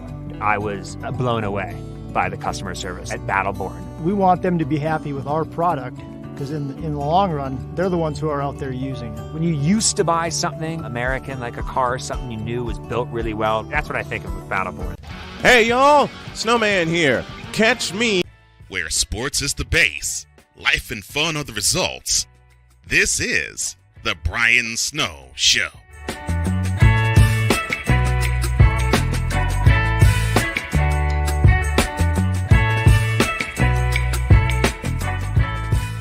Welcome back to this edition of the Brian Snow Show. I am joined by Mike Hogan, the voice of the Grey Cup champion Toronto Argonauts. For those of you watching on CSTV, serving Northern Nevada and streaming the world, don't forget the final episode of Ghosts in the Hood is tonight, 10 p.m. Eastern, 7 p.m. Pacific time, and of course Thursday night throwdown on Thursday, same time, 10 p.m. Eastern, 7 a.m. Pacific. We were talking baseball and seeing your favorite players get into the Hall of Fame. Tim Raines for you, one of mine for me, the Big Hurt, Frank Thomas. Well, your When South Sider, of course. That's a when natural one. when Frank Thomas was elected into the Hall of Fame, like you, the waterworks were just there because watched him his entire career, even with his time with Toronto and Oakland. But everyone, even though he was with the Blue Jays and was with the Athletics, everyone remembers him with the Chicago White Sox and how he terrorized the American League. I don't think I've ever seen a hitter with a better command of the strike zone than him. His eye was stupid. And, you go, how did he take that? And then you go back. I would have loved to have seen him with the whole pitch track thing. Yes. Just to see how accurate it was. Because, like, when Greg Maddux pitched, he always got the benefit of the corner. Frank Thomas developed such a reputation for having a great eye that he always got the corner. Yeah, he did. I don't think I ever saw a game where Thomas faced Maddux because that would have been interesting to see who got the benefit of the doubt. I would love to have seen that pitching matchup. Greg Maddux against Frank Thomas, a command pitcher versus a command hitter. That would be like a 20 pitch at bat, you would think. Depends on the umpire. Right. It depends on the umpiring crew and who would make the first appeal if Thomas were to even offer at a pitch. But I would think you would think it would be like a 20 pitch at bat. A lot of foul balls. Right. A lot of foul balls, a lot of takes, and foul balls reaching the upper deck, some slashed out of play. Because one thing you know about Frank Thomas, he loved hitting the opposite way. He really commanded his hitting the opposite way, like a lot of power hitters don't do.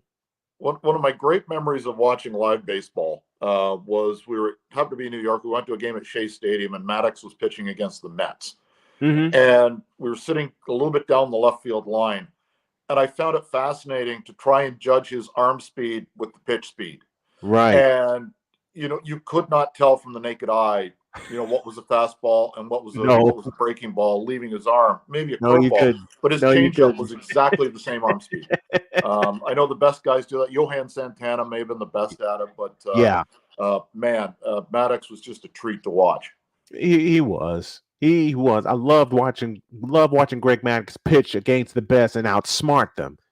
But as you said, a matchup against Frank Thomas or Ken Griffey Jr. or Will Clark, and we saw it happen a couple times between Maddux and Will Clark in '89 in the National League Championship Series. But you want to talk about a hitter with a stupid eye, Will Clark?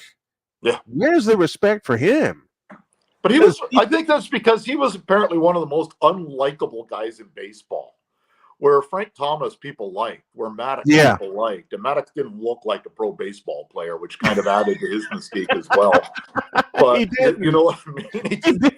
Hey, they got some guy off the street to come in and pitch 5 innings. And he wound up pitching 7 innings or 8 innings or going the distance. And people are still wondering to this day, where did he come from? Yeah, Will Clark didn't have that reputation at all. He had a reputation not being well liked. Whether that was true or not, I don't know. Never met the man, never interviewed the man, but that was kind of his reputation back in the day. So maybe that's got a little bit of why his reputation. But there are guys like that from that era, especially who get lost. Another guy named Clark, Jack Clark, was a great hitter with the Cardinals. Never really gets his props either. He was one of my first favorite power hitters besides Greg Luzinski was Jack Clark. Try sneaking a fastball by Jack Clark, right? It wasn't going to work. Well, Tom Niedenfield tried to sneak a fastball by Jack Clark, and Jack Clark hit it 400 miles out of Dodger Stadium. The funny thing about that was, not funny, but nobody was hurt, I guess, but there were brush fires in that playoff game behind the left field bleachers. I swear to God, Clark was responsible for it. That ball left the yard so fast and probably sparked something out in the parking lot. But yeah, that was a rope.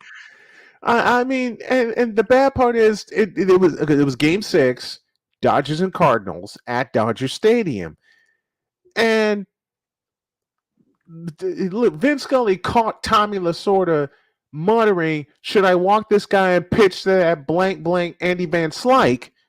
And I'll never forget that. And Jack Clark took it as a challenge.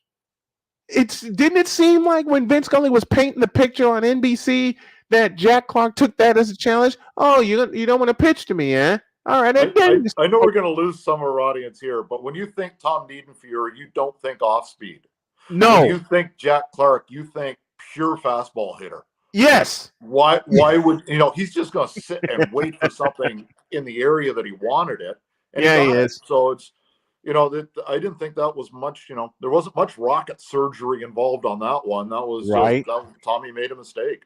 Tommy made a big, big mistake. Mike Hogan, the voice of the Grey Cup champion Toronto Argonauts, joining me as we take a few strolls down memory lane, baseball wise. Who was your first favorite pitcher that you saw? Oh boy, that's a good one. That's a really good one. I'll tell you who I loved. There were a lot of guys I respected, but the first Yes. guy I fell absolutely head over heels in love with was Mark Fidrich. There you go. The bird.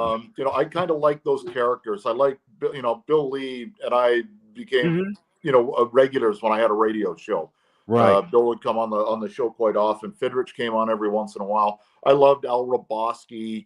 Guys who just put a little bit of shine on that as well, and had some fun with the game. But Mark Fidrich, I don't think anybody who ever saw that Monday night baseball game where he pitched against the Yankees. Pitched a complete game. Tiger Stadium was going crazy. He just had fun with the game, and people had fun with him, and it gave it a little bit of life when the sport needed it. And I can't say anything bad about Mark Fidrich. It's too bad the arm injuries happened when they did, because he was just so good for the game.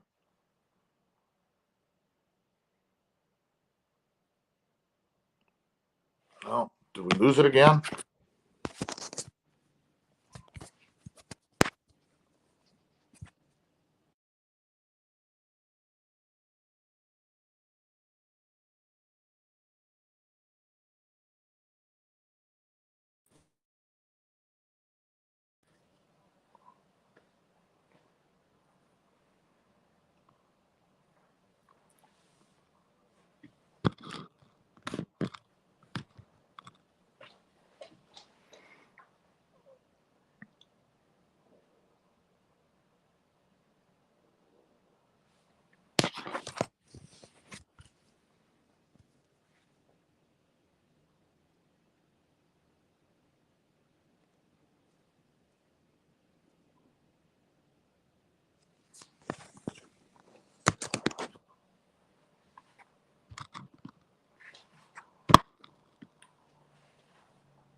Check 1 2 1 2 3 4 1 2 3 4 1 2 3 4.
I'm sorry about that, kids.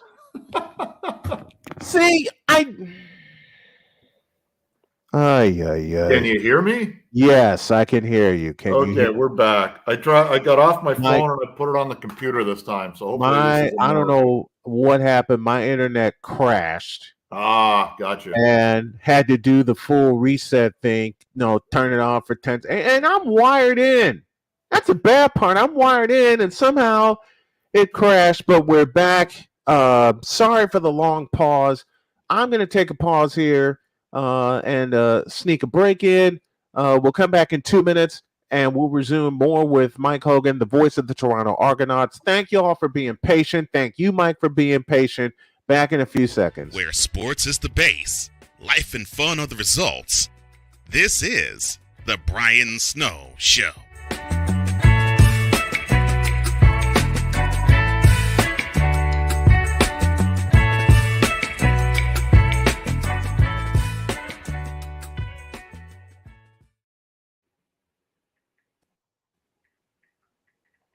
This planet has been great to me. It's given me gifts that I can't even explain. It's given me adventures and memories I'll never forget.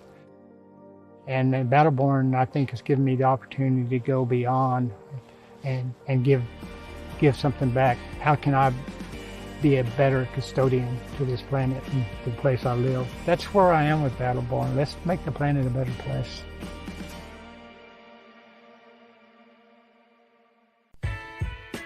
Hey everybody, Brian Snow here. Want to do some afternoon sports talk with me and be interactive? Also meet some great guests from every walk of life? Then tune in to the Brian Snow Show on CSTV and CSTVnow.com. Weekdays at 2 p.m. Come on aboard and enjoy the ride.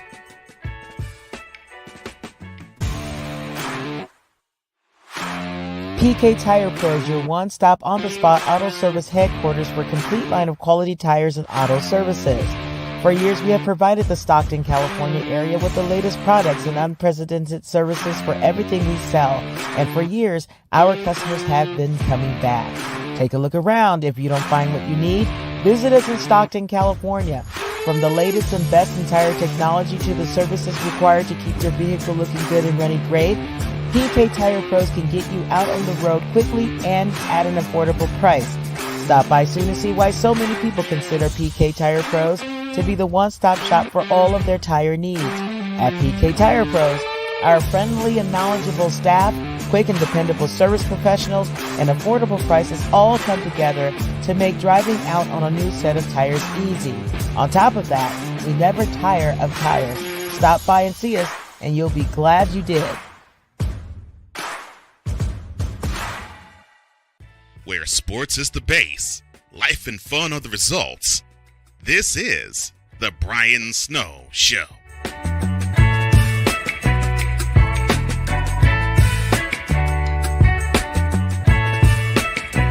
Man, it's been one technical problem after another, but we soldier on here on the Brian Snow Show. I welcome Mike Hogan, the voice of the Grey Cup champion Toronto Argonauts, and that little episode where my internet crashed leads me to this question, and I know you've been there. What is the worst technical problem you had as a broadcaster, or some of your worst? Oh, I just you brought back a memory.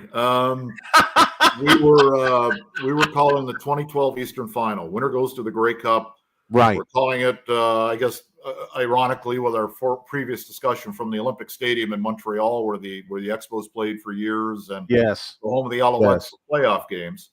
So we're all ready to go. The engineers were used to the booth at their normal regular season stadium. They'd go to the Big O because it had 20,000 more seats. Right. They didn't know how to get us up and running. So we missed the first quarter. We were standing there watching the game. My color commentator, Sandy Nunziata, and me, we're looking at each other going, I can't believe this is happening. And, luckily the Argos came back, got the win, and went to the Grey Cup. But, some of those calls have been used on television for quite some time. What would have happened if they didn't get it up? But for the first 15 minutes on the play clock, we were just looking at each other going, like, we missed the pregame show, and we're just so frustrated because, it wasn't happening. So that's that was probably not only the most frustrating, but I have a fairly even keel, but I was pretty mad. I bet. Thing going. I bet East final chance to go to the Grey Cup, and you missed part of the action, missed calling part of the action. I'd be mad too. Yeah, total first quarter was just completely missed. So, oh my gosh, yeah, it was not a good situation. I mean, oh boy, and it was at Olympic Stadium. It was at Olympic Stadium, and they didn't. Oh my gosh, luckily we got back. It was a great game. It came down to the last second. Like, it was just everything you could want in a game. Big plays, lead changes, really dramatic plays, star players being star players for both teams. It was just it to me, it's probably the best, most memorable, one of the 2 or 3 most memorable non-playoff game, non-Grey Cup games I can remember. It was just, there was so much drama in that game. I love it. I love it, man. I love it. One of my worst was 2002. I got 2 of them from that year.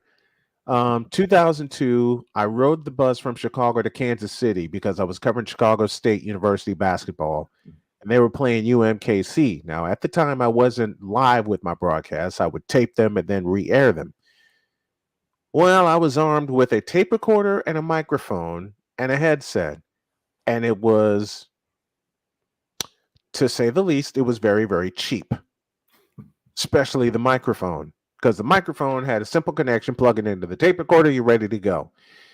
Yeah, until I went to check something, and I pulled the microphone out, and the connection disintegrated. It fell apart. And I'm looking up at the clock, and there's 15 minutes to tip off, and I'm going, what the hell do I do now? Fortunately, one of the folks from UMKC saw what happened and had an extra setup, a mixer and a headset mic, and I was able to plug into my recorder, get the game in. I was certainly frustrated after that, and I said, you know what? I just need to start investing in my own equipment. Yeah. Even though I'm with a university, I got to have my own toys. Yeah, still sometimes, you got to have the best equipment, and sometimes technical snafus happen. So, yeah, I feel there's nothing worse than having somebody lined up for an interview, or in your case, a game, and something totally out of the blue and totally out of your control happens. It happens. So. Well, here's the funniest one. Same year, I was coming to a high school game, big Chicago South Side rivalry, Brother Rice and St. Rita.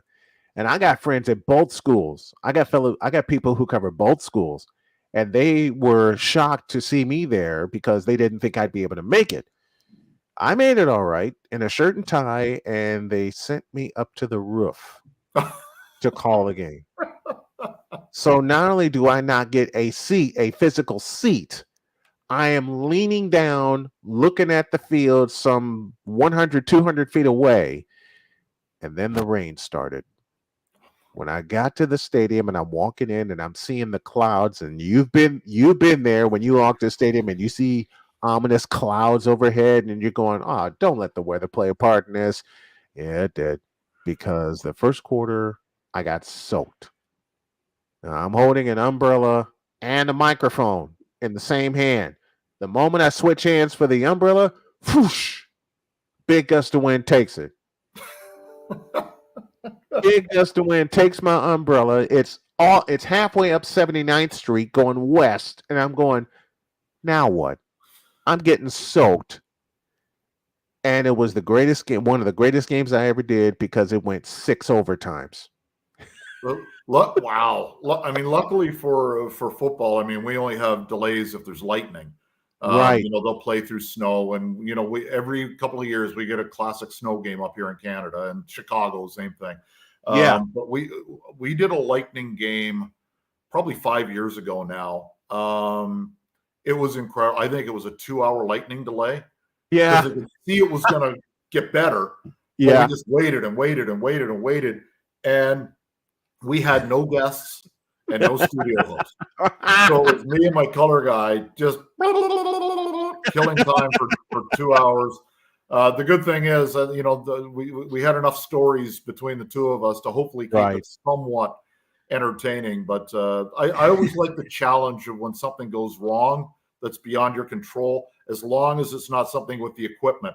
But if it's something right. if you lose me as a guest, there's always that challenge as a broadcaster to, okay, how do I get through the next 2 minutes until I can get them back up? Yes. I love those challenges. I just had one. It's not too often. I just had one when my internet crashed. Yes, and exactly. If so y'all you deal with it, and hopefully the listeners don't get too frustrated. And I'm screaming aloud as I'm resetting my unit, and I'm resetting my space here. I'm screaming aloud, Mike, please don't leave. I love having you. Please don't leave. And everything's resetting, and I'm sitting here going, okay, Mike, I'm coming back. I'll be back. I'm getting back in here. And I'm glad you stuck around. I love having you on. I look forward to having you on a lot more. Here's a great one. I had a Lightning game myself in 2013 with Marist High School in Chicago. No, that's not the one I want. I want to tell this one. My first year with Trinity International University, 2011, we go to Iowa. We went to Dubuque, Iowa to play St. Ambrose. And we got through the first half, and St. Ambrose was up 10-3. And then the skies opened up and the rain came down. And we were in a weather delay. And another one. And another one. And another one. We didn't play the second half. We didn't play the second half until 6 p.m. that night. And we kicked off at 1. Well, I'm expecting to be done by 4. Yeah. Because I borrowed my mother's car. And I told her I had to go do a football game. I didn't tell her it was in Dubuque, Iowa, but I had access to the car because the team had already gone. And like I said, I didn't tell her it was in Dubuque, Iowa, but I did tell her I had a football game. So I had to use a little chicanery to get a ride there because I didn't want to miss my first assignment because it was through a friend and through his company. So we play the second half. The fellas help me get home. They get me some gas money. They help me get home. And I'm finally pulling into the garage in my mother's house at 9:30. Yikes. At 9:30. And I got there at 11 a.m. And my protocol is 2 hours prior to kickoff to make sure everything works. Yeah. 9:30, I'm pulling in the house. And thankfully, my mother, long day. Thankfully, my mother only said 2 things to me. Are you okay? And did you fill up my car? Yes and yes. Okay, good. Go to bed. And I went to bed. There you go. Perfect. And I got this. I got this one too. I had a lightning delay myself at Marist High School on the south side. We get halfway through the first quarter and it's like 28-0, and then the skies opened up and the lightning came down and everybody had to clear the stands. Everybody had to clear the field. I didn't know what to do for the next 2 hours.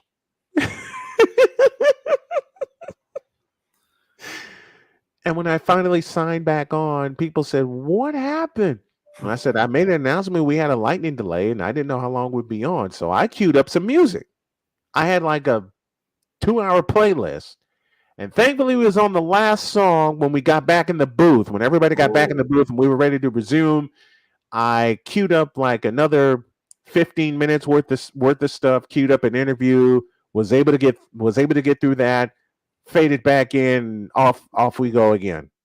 But I've had lightning delays also. But for the fans, I mean, bad weather just adds to it, right? I mean, yes, it does. We all think, in the NFL, I'm an Eagles fan. I don't know if you're a Bears fan growing up in Chicago, but the fog game from back in the late 80s. I remember the fog game. Yeah, whatever year that was, 89, 90. 88. Yeah, 88, January of 89. Yep. Yeah, that was nuts.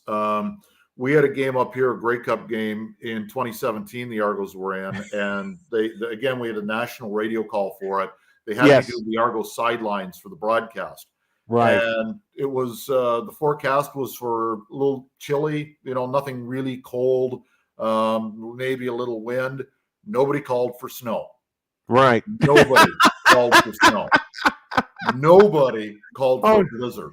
Nobody called for a blizzard. And that's what we got. We got a horrific snowstorm that just added to it, to the point where, you talk about the equipment. Every once in a while with the handheld stuff, you have to check for the battery.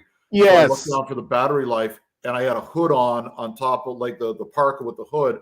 And I put my head down to look, and about 4 inches of snow came down off the top of the hood. I had no idea it was real, like how much snow was falling on me like a statue. Right. But it just added to it because, and I'm not making this up, the halftime show was Shania Twain, right? I mean, one of Canada's great stars, an international country star. She came out to do halftime. Yeah. She arrived on a dog sled. They brought her out on a dog sled for halftime. The game is in Ottawa, our nation's capital.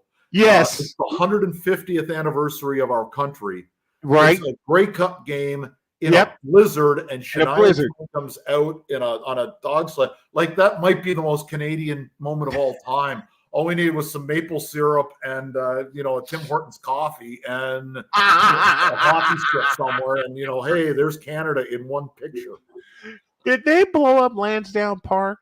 No. What they did is they blew up the North Grandstand. Okay. The South Grandstand is intact, and they built a brand new North End, and it's gorgeous. They really did a good job. And now they're going to do likewise, it looks like, with the South Grandstand and add another area to the they're really doing a good job there. Ottawa did their stadium right. Sweet, very sweet. I have dove into the CFL the past 2.5 years, and thanks to my buddy Rod Peterson of the Rod Peterson Show, he really got me into it. Now I'm like digging into history. This is the first official week of my show, CFL Weekly with Brian Snow. So that's one of the reasons why I invited you on, so we can talk CFL. So I'm like knee deep into it. So we may as well close this thing the right way. The champs take the field against the Hamilton Tiger Cats. And I've always wondered about that name, but then I did the history on it. But you got this one at You want to know the history of the Tiger Cats? I know it now. I know it now. Okay, the Hamilton Tigers and the Hamilton Wildcats merged. Hamilton Wildcats, and they put them together. Yeah. So you open at home at BMO Field, which is going to be a nut house because the banner goes up. They see the Grey Cup, and you open against the Hamilton Tiger Cats, an East Division battle to open the season. And it's like, okay, we're defending champs. Let's just dive right into one of our rivalries and get this thing started. That's our Darth Vader, and we are theirs. That's the rivalry. This is as good a rivalry as there is in the CFL. Yeah, in terms of fans not liking each other, Eagles, Cowboys, Bears, Packers, Chiefs, whichever one. Bears, Packers, Chargers, Chiefs, all of it. All of it in this one falls into that rivalry. So it's a good way for us to start. We're really going to enjoy, unveiling the Grey Cup banner in front of our arch rivals who haven't won it since 1999. Like, they're in full Prince mode, right? They party like it's 1999 and haven't partied since. So we'll enjoy doing that. And we're also handing out, this is pretty cool, 10,000 replica Grey Cup rings to the first 10,000 fans in attendance. So nice. So they're really sharp. Actually, in case you ask, let's see it. Brought down. This is our Grey Cup ring. I don't know if it'll show up. Wow! I love there that. We go. It's awesome. Pretty spectacular, and we're going to be giving out replicas. They really do look like the ring.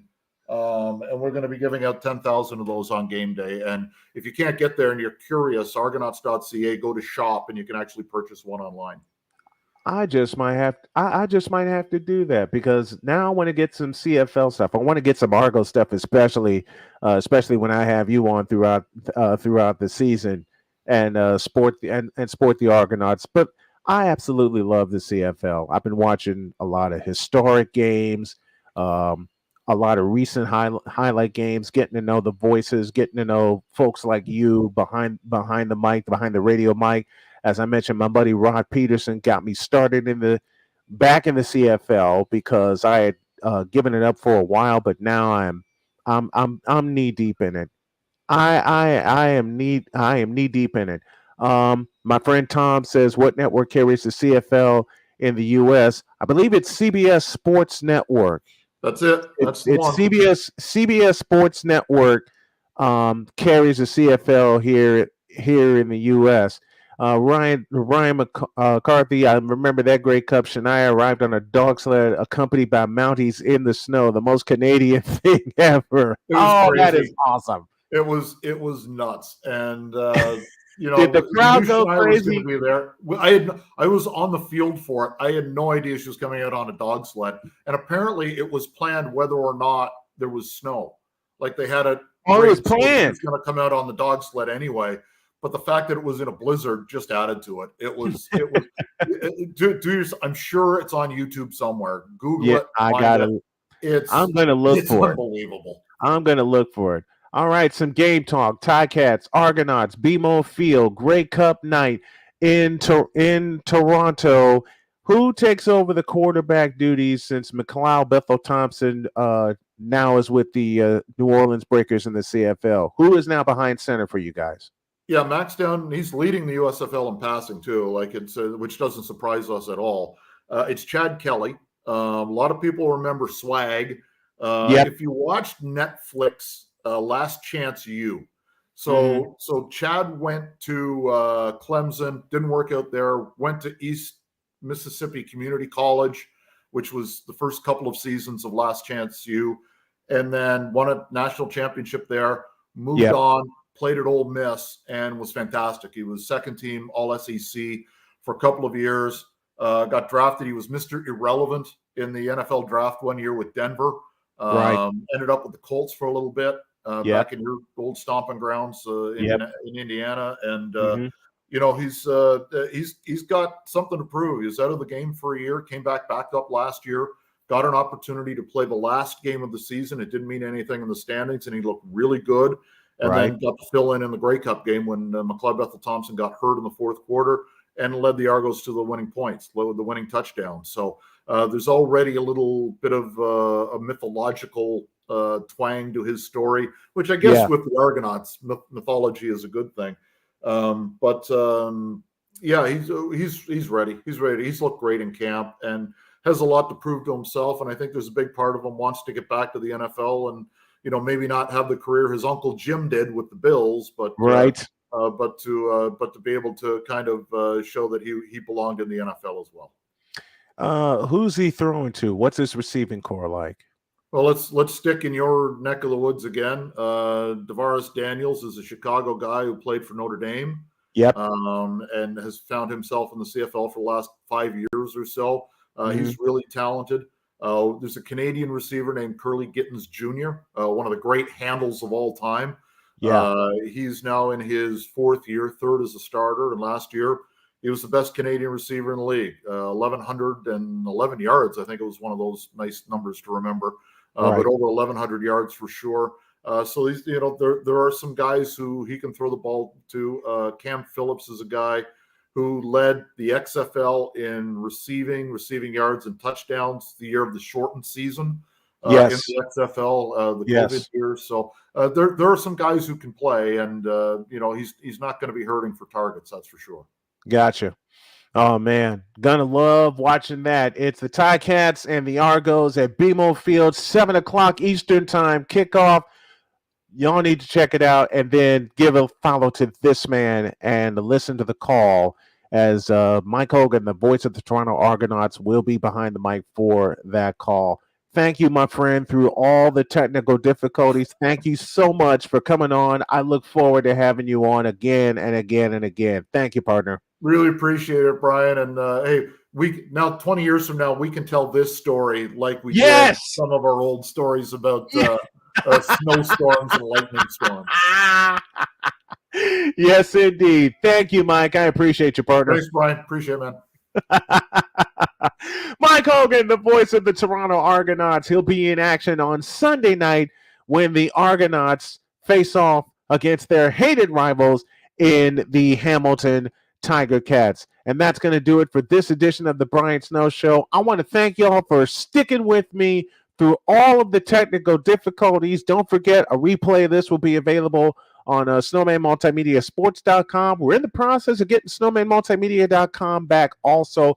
All kinds of stuff in the works. I'm going to make sure this thing works and sees everything through to the finish. I don't know what happened, but I thank y'all for being with us, staying with us, chatting with us, lighting up the comment section. As always, we're presented by BetUS as well as Invader Coffee and Fanatics. Thank y'all very, very much. I am out of here. I will see y'all tomorrow. God bless everybody.